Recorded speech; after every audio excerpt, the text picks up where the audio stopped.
All right. I apologize for all the technical issues. I'm glad to join you this evening. Um, and today we have a very, very, very exciting topic. And it is a topic that I'm sure will interest all of us. I have chosen to title it Gracefully Her. And the reason I thought about grace as I speak about today's subject is because it requires a lot of grace to be a woman and to go through all the phases and changes of life gracefully. And I begin with my own story. I was about 10 or I think turning 11 when some things happened to me. I was in school and so I just felt a sudden urge, like something really, really needs to come out. And in our school, we had pit latrines. And so I went to the pit latrine. And that day, prior to it, I was feeling a bit constipated. Went to the washroom and I was having diarrhea, but still feeling much constipated. And problem came when I wiped the tissue and I saw lots and lots of blood. And I was scared, okay? Uh, so that episode ends and I go back to class, but I can still feel I am wet, but I don't know why, okay? And so what happened? I become a little uncomfortable in class and the lesson passes. Of course, some people are wondering why is it that I just can't sit still? So I walk to my friend and I tell my friend that I think I'm dying. And the reason I thought I'm dying is there was there was blood coming from all over me. And I tell my friend that I'm having bloody diarrhea. And of course, at that age, the only bloody thing you know is maybe you have Ebola. Yeah, and so I had already started speculating, did I catch Ebola from somewhere because, I'm having blood. And my friend laughed out loud, like some of you are laughing, that you don't have Ebola, you're not dying, it's just your period. Okay. And sometimes I think for some of us, we've probably gone through that. You're wondering what is this? And I was prepared. I was taught. I had gone through all those classes. Our mothers had done a good job teaching us, but somehow it just nothing prepares you for that moment. And I guess even as you grow up and as you grow older, nothing prepares you for all the changes, the mood swings that just come with having your menses. Yeah. And for the older people, there might be older people joining. I don't know. Let me see. I can see many people here. There could be older people nearing menopause, and I would want to tell you, all of you are candidates for menopause. There are changes that your body needs to go through or will have to go through just because you are born a woman. And today I'd want us to speak about this subject. Um, because we are fearfully and wonderfully made, and for our menses and many more reasons, we actually need to praise God. This is Psalms 139, verse 14. It says, I praise you because I am fearfully and wonderfully made. Your works are wonderful, and I know that fully well. Now, the objectives are as follows. I'm not sure we'll cover the last objective, but we'll cover the first three. So, understanding the menstrual and feminine hygiene. Of course, there is the power of dressing with dignity, which I hear you also covered yesterday. We'll majorly focus on the first subject and explore character as true adornment, which is where we'll finish in brief. Major areas shall just be the menstrual and feminine hygiene and a lot of your questions. Okay. Now, what I need you to remember is just three C's. One is care, how we treat our bodies. Two, how we cover our bodies. And three is character, how we carry our hearts out. Okay. And when it comes to care, I'd first want us to understand the menstrual cycle, because I believe, some of us have been having the menstrual cycle for a long time, but we still don't understand what typically happens. Why am I so hungry at some point, and why am I unreasonably angry at other points? Okay, I don't know if it happens to me alone. Does it happen to you, where there are just days you have mood swings? Guys, one quiet. Okay, all right. So I'm not alone in this. Okay, all right. I have good company. So first of all, the cycle begins with the menstrual phase. And I know that you've been taught that the usual cycle is about 28 days. However, it can last longer. So it's a whole range, 28 to 35. So don't be worried, or not even 28. Some of it could even be earlier. Some people have shorter cycles, about 23 days, which is still normal. Others have slightly longer cycles, about 35 days, and that is still normal. All right. Now, the cycle begins with the menstrual phase, and this is day 1 to day 5, and this is where your period happens. And this is, you experience bleeding from the uterus. You may feel cramps. However, at this point, I feel it's important to note that um, a lot of pain in periods is not normal. So there are people who get period pain until you can't attend class. You can't walk, you can't rise up from a sitting position. It is not a normal thing to experience a lot of pain during your period. Then there are others who just bleed a lot. You've put in one pad and it's soaked, in like an hour, and you have to keep changing a lot. So when you're having heavy bleeding, you may need to investigate it. Do you have fibroids? Are there things that are causing you to bleed a lot? And this phase between day 1 to day 5, you might have a lot of mood swings. So 1 minute you're happy, the next one you're angry for no reason, the other one you have no moods for anything. And it's important for you to understand your cycle so that you become a master of it. Why? For many of us as young people, I feel not being able to master your moods is the number one reason why some women fail in relationships and in their job, because you're not able to map what is happening to you and what is happening in your cycle. Okay, so that's day 1 to day 5. Now there are others where they'll say, this phase for me lasts a little longer. You're bleeding for 7 days, 8 days, 9 days. Is that normal? Yeah, 10 days, 2 weeks of bleeding. That's not normal. Okay, so the point here is to identify what is normal and learning how to understand yourself. Now, the other phase is called the follicular phase, and this begins same day as your period. So what typically happens is your brain sends a certain signal so that the next ovum or egg can be produced, all right? So in this phase, you might feel more motivated and focused. And what typically happens for me in this phase, I've learned to capitalize in this phase. Like when I'm writing a book, when I feel like I want to achieve more, I'm very creative, I have energy for many things, I'll try to fit it into this phase, because you'll find the other phase of the cycle, you typically have no energy for anyone or for anything. Yeah. So in your follicular phase, you find you're more productive, you're more motivated. And so if I was a young lady and you want to become a master of your moods, you also need to learn your cycle. Yeah. I don't know if you can still hear me. Can you?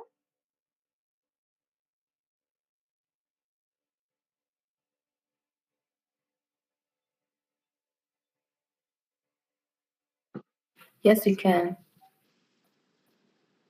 Okay, but I see my screen disappeared. Let me just reshare it.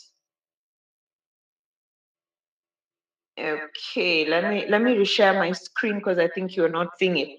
So you need to become a master of your moods in this phase. You realize that, okay, at this time, oh, okay, I was sent out of the meeting on this other side. Let me try if I can come in so that you see my screen.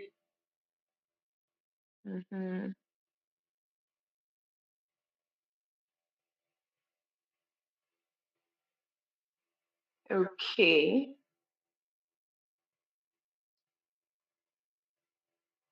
All right. I'm not sure I'm able to join. I think I was just chased out of the meeting on one of my, um, I don't know, is anybody able to leave and join back? Because now I can't join to display the screen. I'll join once somebody gives me space to share my screen, because I think the meeting is full. Can you imagine, Vivian? Vivian is laughing. Okay, so thank you. All right, maybe a few of you who are sharing rooms can actually log off one machine. I'm sure some of you are sharing rooms. All right, okay, now I can share the screen. Okay, so this is what happens in the follicular phase. It's a phase for productivity. And what I typically tell women is if you are a creative person, you'll find that you do a lot more in this phase of your cycle because you're more motivated. It helps to do many things in this phase than doing it, just before your menses. Then there's ovulation phase. Oh, and this one gives me a lot of problems. This one. Okay, so in this phase, you have a lot of confidence. So what typically happens, the mature egg is released from the ovary to the fallopian tubes. And so you'll typically find somebody dressing up in bright colors. They're always smiling for no reason, singing in the kitchen. You'd think Jesus has come down. They're in the best mood. You find them in church, they're catwalking everywhere. They're kind of asking, have you seen me? Have you seen me? Have you seen me? I'm sure you've gone through that phase, yeah? So this is ovulation phase. And somehow in this phase, literally every man appears attractive, even one who ordinarily you'd not be attracted to. You start feeling like, even this one, how come I've never noticed him before? Yeah? So that's the ovulation phase. And what is happening to your body is that you your body is releasing hormones so that you attract a sperm so that you get pregnant. And woe on you if you see young babies at this time, because some people will start getting baby fever. So you start feeling like, oh, it's not such a bad idea to get a baby. And at that time, your brain doesn't reason that you're in first year, you've just started, you have no money, you have nothing going on. Yeah. So your body is the one reasoning. Your body is saying, I want babies, I want them now. And if you see anybody walking with a child, you're like, oh, that's so cute. Yeah. And if you listen to your body at this phase, problems are following you because you need to learn to listen to your brain more than listen to your body. And sometimes you have increased confidence at this point. And so, what do I use this confidence for? So, if you have presentations to do, if you have an interview to do, like if you have a choice to schedule an interview, you'll find you actually have more confidence in this phase. You can direct it to achieve certain things in between your menses. That is, if you have a choice of when to schedule interviews, when to schedule presentations, because confidence, the natural confidence in you will come out in this ovulation phase. Then you'll also notice that it may dictate a lot of your dressing. There are just times in the month you find you're all in black or blues and you're wondering, okay, what's happening? Yeah. Then there are other times you're in reds, pinks. So the times you're in reds and pinks will usually be around the ovulation phase, and it helps for you to just understand yourself. And when you understand yourself, you can take charge. Then now, this is the phase that most of you know about, where you have no energy for nothing. You are just on the edge if somebody tips you over. Okay, so this is the luteal phase between day 15 and day 28.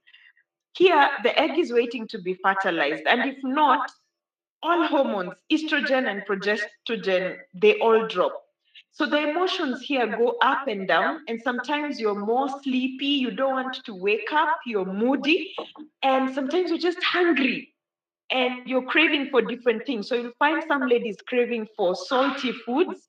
So they are always munching on crisps, munching on what is this thing called popcorn. Yeah. Others will crave for sugary foods. So they're buying, chocolates, they're buying cakes because the body is craving for certain things. And these are the times that you find it's a little difficult to wake up. I hope I'm answering some of your questions on why you behave the way you do. Now, if you're in a relationship, most fights happen here, even for me, okay? Like recently, we just had a huge fight, all right? But part of my reaction is just because I am in this space. I don't want any triggers. Just leave me alone. Give me peace. Yeah. So most breakups will typically happen in the luteal phase, and you are literally going crazy. I don't know if there are any men who are in this meeting. This is important for them. I'm trying to see. Are there men in this meeting? Men, can you speak up? Okay, I can't see any men, but anyway, if they're there, they will tell us. Because most men are just wondering, what's wrong with this girl? All the time, they've been okay, they've been fine, we've not had issues. Then suddenly, it's like they've gone crazy. Yeah, they are so sensitive. You just said, you didn't even say a bad word, it was just a joke. And they've overreacted like, a volcano just erupted around you. Yeah. A lot of divorces will happen in this phase. And so sometimes before you break up with somebody, you may want to ask, is it that time of the month? Yeah. Do you want to delay it till later? Can we speak about it when this phase is over? Um, and sometimes you may want to ask, is there something I can do to make you feel better? Is there a specific food you can buy? Like there's a place I just go for free ice cream. Okay, this is me admitting to cheating. Yeah, so if there are days I'm feeling low and I'm craving ice cream, I'll take myself there. So in this phase, you must know how to self-soothe. Yeah, what makes you feel better when you're feeling so tired? What makes you feel easier? Like taking a warm bath, going to the sauna, if you do go to the sauna, um, steam baths, massages. I say this carefully because some massage parlors are not necessarily Christian. Okay, so this is a phase where I feel women need to learn how to self-soothe, and the men around us can help, because sometimes even the women themselves don't know what is happening. They can be crying, and if you ask them why they are crying, they also don't know why they are crying. They just feel like crying. Yeah. So if you're a man here and you have a woman at that phase, it might just help at that point. I don't know. They might just need a hug, an understanding person. Don't argue at that time. Just know that she's a woman going through all the phases of life. Okay. So those are the four phases. Yeah. And I like thinking about it as these seasons. One, menstruation is like winter, where there is a lot of rest, there is reset. Then the follicular phase is a phase of growth and hope. You have all of these achievements, all of these dreams. Then there is ovulation, which is like summer. Yeah, and if you're not married, you need to, even the ones who are married, because some married women end up with an unplanned pregnancy. Yeah, because you're just ovulating. So during ovulation, if you're single as well, you need to really think with your mind and not think with your body. Yeah. So that your emotions are not the ones driving you. Most people find that they end up in premarital sex because their boyfriend just hit on them on follicular phase, and they will come and tell you, I don't even know what happened. I can't even remember. I can't explain to you. The reason is it was a body that was reasoning. Yeah. Then there's a luteal phase. The luteal phase, it's like everything is just going down, the leaves are shedding off, you have no energy for anything, you're preparing for winter. And so, what I love doing in this phase, especially when you're slowing down, it's a time to reflect. When you're feeling angry, your moods are low, I encourage that you journal, because the biggest menstrual hygiene I think you can ever get is just learning how to manage your moods during menses. Yeah. So, on to the first thing of care, which is where we will dwell a lot. And I'm seeing our time is almost up, but I beg your indulgence. I will not take a long time, I promise. Okay. On how to take care of our bodies, especially in menses. Okay. So, first of all, I like saying hygiene is honor. Daily bathing, and sometimes it helps to bathe twice or thrice in a day, especially with warm water. Some people will notice that when it's cold or when it's raining, they experience more cramps. Why? Simply because of circulation issues. So when you take a warm bath, yeah, it helps with circulation. Your vessels become more dilated and you have less pain. Yeah. Then just how you wipe, because there are people who immediately after their menses they end up with a UTI, primarily because of how they've learned how to wipe their bodies. So you typically want to wipe your body from front to back and not back to front. I'm sure these you have had many times, but especially during your menses, it is critically important. Then, apart from changing your innerwear, you also want to decide on the type of innerwear. You know, some people wear things that mirror strings. Yeah. You know those things that mirror strings? They're called thongs. Yeah. Just because you want to wear this tight dress or this tight trouser, and so you're wearing this kafani thing that doesn't fit. Yeah. Now, what that does is, as you're walking, of course, it's in between your vulva, it's going to give you tears. So, if you're having micro tears all through the cycle, what will happen when now you're having your menses is you have these tears, then you have blood coming out. And blood has a mixture of many things. It also has salt. So, can you imagine putting salt on like a tear? So, can you see how pain some people experience pain and itchiness during menses just because the rest of the month they've been wearing an innerwear that has been cutting them in between? Yeah. So, what do you want to do? Please wear comfortable innerwear, one that is wide enough. You know, some people will call them grandmother ones. Okay, I'm not saying you go and wear those grandmother innerwears, just one that is wide enough that won't be going in between the cleft of your bottom and in between your vulva. Because the more it goes in between your vulva, you'll get micro tears. And during your menses, the blood will cause you to be itchy. Yeah. And that itchiness will cause you to, keep scratching all the time. And that's how people end up with infections all the time during menses. Then the material in the innerwear. Now, the material needs to be so absorbent. I know they are pretty innerwears and they look so nice when you're walking. You know, the silky ones, they're not even silk. They're usually some very funny materials that are shiny. I don't know, it's an artificial material. Yeah. Which if you wear, okay, when you wear them, you are sweaty all over. Yeah. Now, the problem with such material is they don't absorb. Remember, you sweat in all sorts of places, not just in your eyebrows. You sweat including in the genital areas, okay? Now, you always need material that is absorbent, okay? Don't worry, they will teach their sisters. They need the knowledge. They will teach their sisters and their wives. So you need material that is absorbent. Um, and when you're not using absorbent material, all of these things, especially the fluids coming out of our bodies, they kind of form an environment for funny bacteria to grow.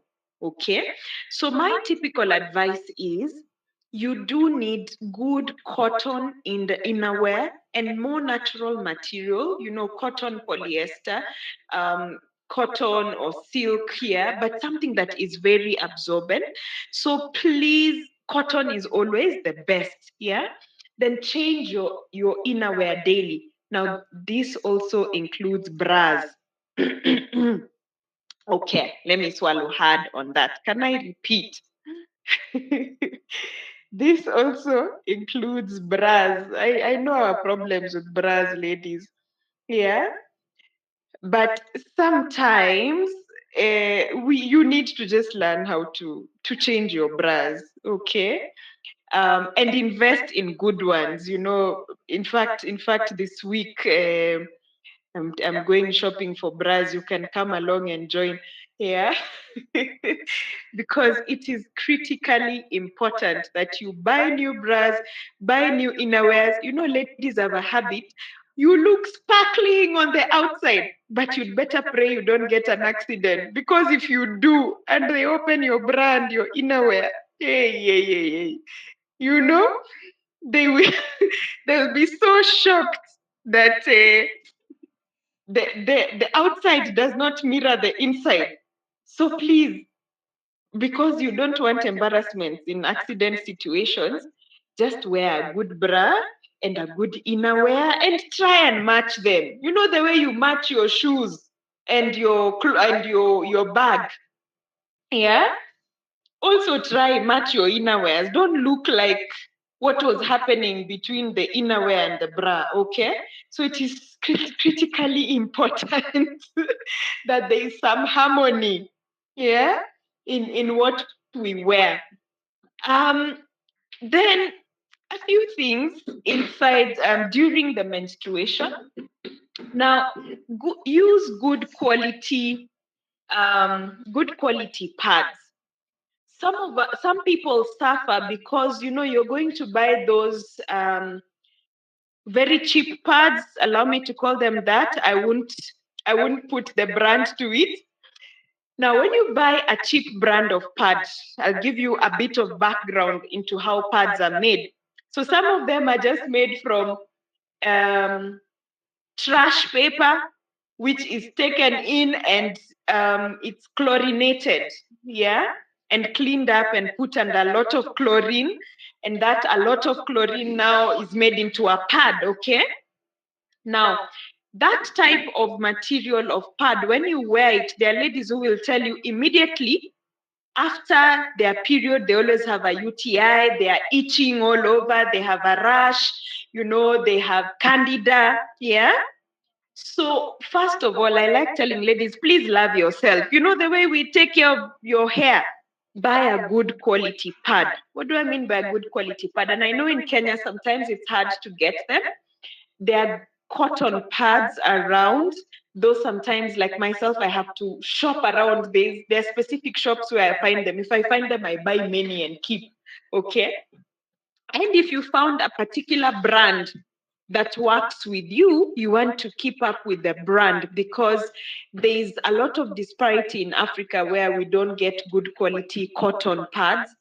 A cotton pad is always the best, so that you don't suffer from all the side effects of using a cheap pad, so to say. Yeah. Then okay, so someone is asking for examples. So I've seen one called Daima. You'll find some written negative ion core pads. You'll find, like, especially when you use a negative ion core pads, in some people it reduces a lot of period pain. Yeah. Then there are others. Okay, I don't want to advertise for them. They've not paid me for advertising. Yeah. So kuna mtu okay, somebody is spoiling brands for people, so I will not go into the brands. So pick a brand that works for you. I've told you what to look out for. Is it cotton? If you have negative ion core, the better. Okay. Then how long do you wear pads for? I know the economy is bad and taxes are high, but surely, ladies, you can love yourselves better. Why would you wear a pad for a full 12 hours? Why? Why on earth? And then you come and say, Haki daktari, I'm getting a lot of infections after my menses. It's just that you don't love yourself. Even for a baby's napkin, a baby's, what is this thing called? Diapers. They don't stay with diapers for a full 12 hours. So why would you stay with a pad for 12 hours until you're saving money? Why? Please help me ask why. So please, a pad, because of how they are made, just 4 to 6 hours maximum. Whether it's full or not, you want to remove it and change into another one. Why? Because you're bleeding on it, you're also sweating on it. So a lot of bacteria is going to grow on it. And when the bacteria is growing, it changes the environment in the genital area, and so many people end up with infections. Yeah. And the anatomy of the female is such that it's so easy for us to get infections, and that's why you don't need to stay with the pad for long. Same to people who use tampons. You would want to change the tampons every 4 to 6 hours and learn how to use it appropriately. So let's agree that we shall not be saving money anymore, especially when it comes to the number of pads you're using in a day. When it clocks 4 to 6 hours, excuse yourself and change. Change. We will agree to change the pads. Okay. Now, I'll move on. Freshness and odor control. Now, ladies will testify to this. Are there people who've passed near you and you can tell this person is on their menses? Any of you? Like, you just tell that. Yes, okay, all right. So I'm not the only one. Yeah? Now, really, nobody needs to know that. Okay. So how do you even tell? So sometimes it's the pads that you're using, okay? So you're picking this pad and everybody knows this pad smells like this. So there are pads that are scented. Then there's also just the smell, okay? So some people, this is what they do, and I discourage it. Please do not do it. Some people do something called douching. Yeah? This douching is they use a perfume, or you're using a harsh scented products, which are sometimes expensive for nothing, to spray down there. Yeah. Uh, Please don't do this. Why? Because all of these harsh products, they change the local environment. They affect the growth of the bacteria down there. And so don't spray perfume.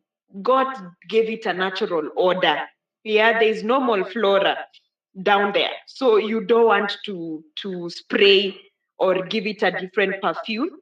And if you are used to changing your pads ever so often, you will not even have this odor. Yeah. Then some people will wash with soap. Now these ones I need to stop here and preach. Please do not use soap to clean the vaginal areas. Only water is enough. Yeah.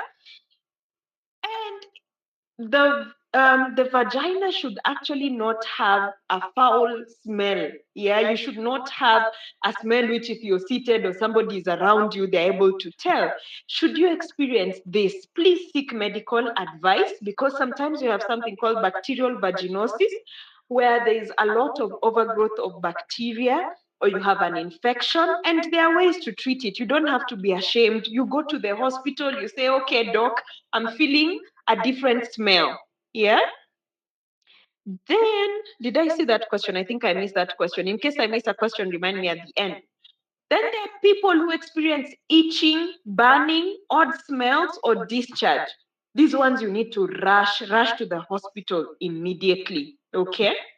Now, I have only mentioned pads and tampons because these are the common ones we have, but there are other things like menstrual cups, which you can rewash. Yeah. Then there are other people who will still struggle with odor. I like saying use a good perfume on your clothes, especially if you have body odor, okay? And a good perfume is one that somebody needs to be close to you to feel it. There are people who use a perfume where, they enter the room and somebody is asthmatic, they're already coughing. That's a cheap perfume and a bad one for it. Yeah. You want a mild perfume, which somebody just needs to be close to you to just, sniff, and they're even questioning, okay, what was that nice smell? Can I come close? Not one where you are announcing your presence even before you sit in the room. And if there are men here, please buy us those perfumes. They are costly. That's what we need for gifts. Yeah, buy us good perfumes. I don't know if my husband is here. Is my husband here? Honey, my perfume is over. I don't know if he's here. Is Andrew here? Anyway, I'm hoping he's here to hear that I need new perfume because it's really expensive. Then I'll go into a different area, and this is the shaving. So there are some people who have a huge bush. Okay. Now, of course, nimemwita Hani ndo anibaie. Now, this huge bush, you may need to trim it first, especially if you're the type of person who's used to a big bush. Always use a clean razor. If you're using a razor, that is, use warm water and a gentle cream or soap. Why? Because when you shave dry, you end up getting bumps, or they're called razor burns. Yeah. So some of you have experienced this where you've shaved, and after shaving, you end up with some pimples or the very characteristic itch. You're in a matatu after shaving, and you're wondering, now how should I sit? Should I cross my leg? Okay, do I put my hand in the pocket? Okay, sorry, I'm being a bit too graphic. So these are things that happen. Yeah. So to prevent that, the reason why that happens is you shaved and you're getting micro cuts. Yeah. Why are you getting micro cuts? Sometimes you shaved dry, you shaved too close to the skin. Shave in the direction of hair growth, because when you shave in the opposite direction, the hair ends up, piercing the skin. You get like an ingrown hair, and that also forms a bump and a swelling that is very painful. Now, some people who don't mind pain, you can go for waxing. That is if you don't mind pain. Of course, you'll be smoother for a longer time. But if you mind pain, then of course you'll have to do the shaving. And here there's a question of shaving creams. Now, shaving creams, sometimes I don't recommend them because you never know if you're the type of person who is very sensitive. There are people who are sensitive and they react to shaving creams, and sometimes they end up with burns from the creams. Okay. Somebody is asking, how do you go for waxing publicly? Yeah, people go. Okay. People go. It's called a bikini waxing. Now, the caution I give, especially because we are Christians, is that you'd probably want it to be done by a fellow lady who is not a lesbian, and somebody who you can trust. Just a minute, I think I lost the presentation again. I'll just put it back up. Okay, it should be coming. All right, so waxing is an option which the more confident people are able to go for, and there are circumstances where you may not be able to shave yourself, like when you're pregnant, your stomach is so big, yeah, that putting your hand down there may not work, so you may need somebody else to shave yourself. Okay. Then this is my quote. I thought about this today, that beauty is not in the smoothness of the skin, but in the softness of your spirit. Yeah. So it's not about how smooth your skin is down there, yeah, because some people may not prefer to shave, but it is in the softness of your spirit. The reason I say this is some people may just not like shaving. Why is shaving advisable? Is it helps you to control odor, body odor, because you'll find like when you don't shave, you smell like problems. Um, so for women, it is advisable too. Yeah, because there's just odor that sticks around the hair. Okay. Um, then the last thing which I will cover as I invite your questions is just how we dress our beauty. And here I'll go through a few tips. And I like addressing beauty from inside out, from the menstrual cycle. I'm sure you covered this yesterday. Just a few rules of dressing. So dressing to hide or dressing to honor. We are not supposed to hide God's masterpiece, but we are to dress to honor God's masterpiece. Don't be like myself.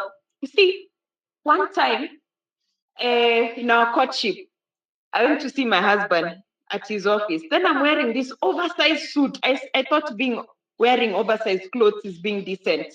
So I was in a blue suit. The shoulders are down here with a straight skirt with ears all over.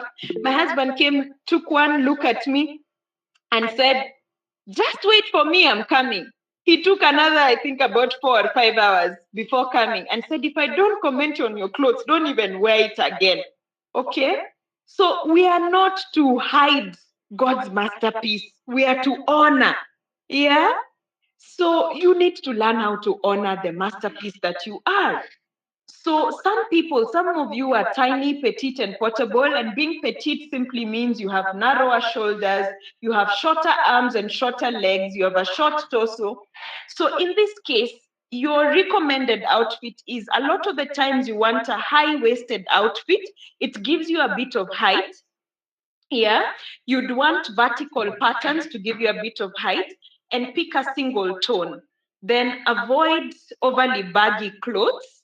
Yeah. So if you're petite and then again you're wearing baggy clothes, you just look interesting. You don't look decent. Then, okay, this is what I mean. So this is a petite person. Their torso is massive, their legs look short.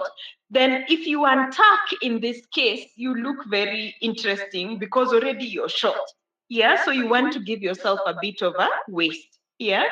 This is my younger sister, my follow assistant. She's a little more curvy than myself. Yeah.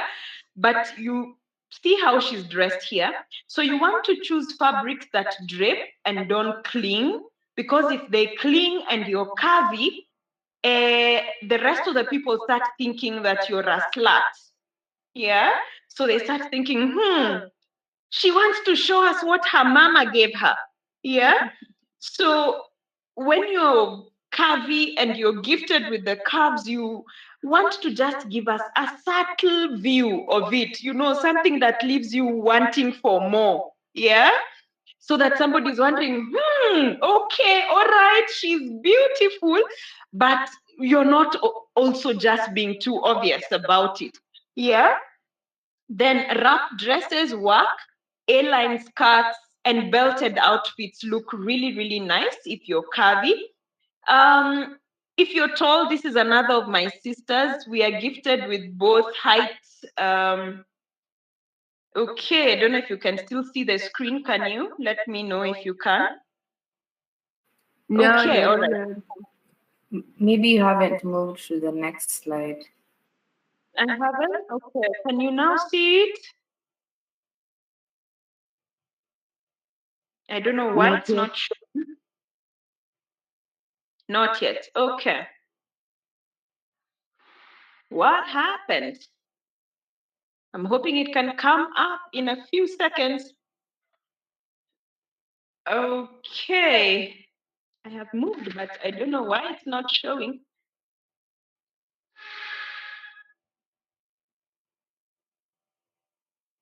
Okay, I think I'll continue speaking as I share, or it just stopped sharing the screen. I think it stopped sharing. So there you go. Okay.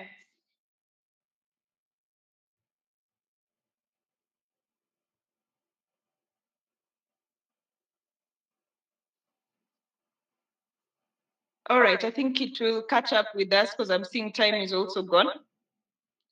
So as it catches up with us,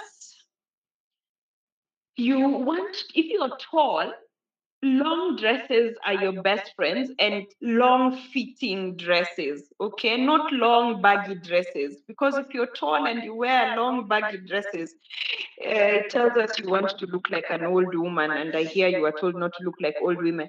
Yeah. Um, Please wear some belts or a patterned top.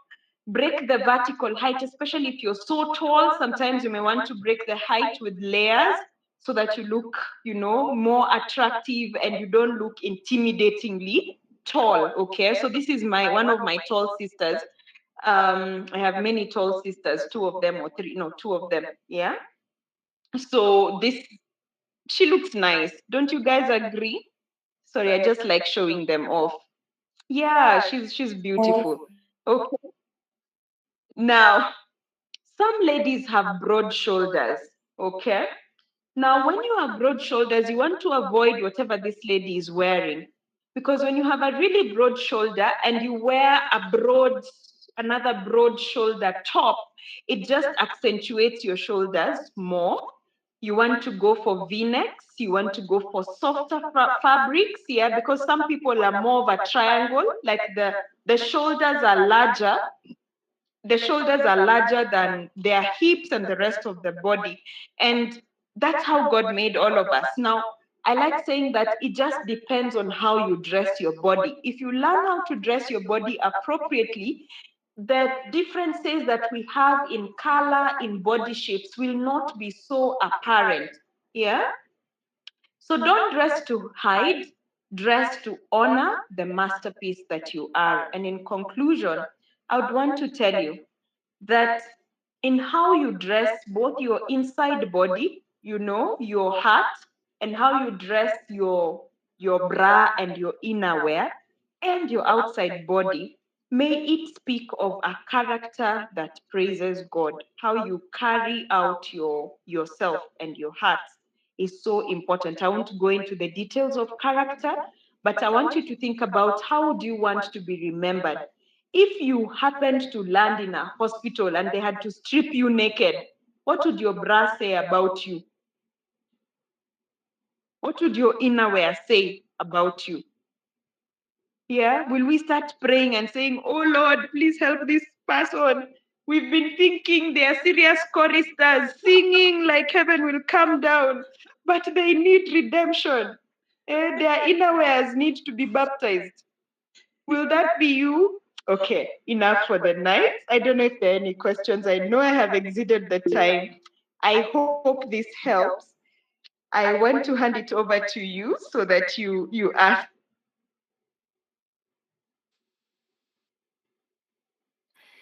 Thank you so much for that far. We're way past time, but I think we can have one question only today. The rest tutumia the Google form that is in the group. So is there a burning question? One burning question.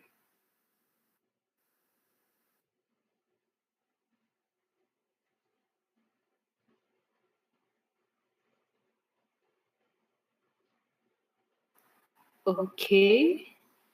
Naona hakuna. Maybe you can just share them. You can think about what we've had today. There's one that has been asked. Okay, so I'll answer from Sarah. Sarah was asking, where do you draw the line between severe dysmenorrhea? And this is what I'd have to say. If you notice that you have period pain, where you keep on taking painkillers, you started with paracetamol, now you're taking paracetamol and Buscopan, it's still not helping. Paracetamol, Buscopan, you have to do something else, it's still not helping. You keep increasing on the dosage, you keep increasing on the types of painkillers you're taking, and the pain is debilitating even as a young person, because there could be young people here. and you're having extreme pain, it is not normal. You could be dealing with endometriosis and adenomyosis, and you will need to have yourself checked. So period pain is not normal, all right? So should you be experiencing that, please walk into a hospital and have yourself checked. Endometriosis can affect so many things. It can affect your lungs, it can affect your abdomen. It's literally the tissue in the ovary traveling to every other part of the body. Yeah, so when you're bleeding everywhere. There are people who bleed into their lungs during period. And so if you're a man here and you have a sister, a girlfriend, a wife who has, period pain, please insist that they have themselves checked. It can be very debilitating. Okay, I hope this answered your question. Oh, the last quote that I shared. All right, I will share these. These are my quotes for the day. I will put it on the screen today as I finish. Okay, you can quote me. I think I'm old enough to be quoted. God bless you. I would want to pray as we finish. Shall we pray? Heavenly Father, we thank you, Lord, for this evening. Thank you for allowing us to meet and share. I pray, O Lord, that you will speak with us. May you keep us in good health. And I ask that you will help us to be graceful in how we dress our bodies, in how we deal with the many changes that we go through as women. For we pray this in Jesus' name. Amen.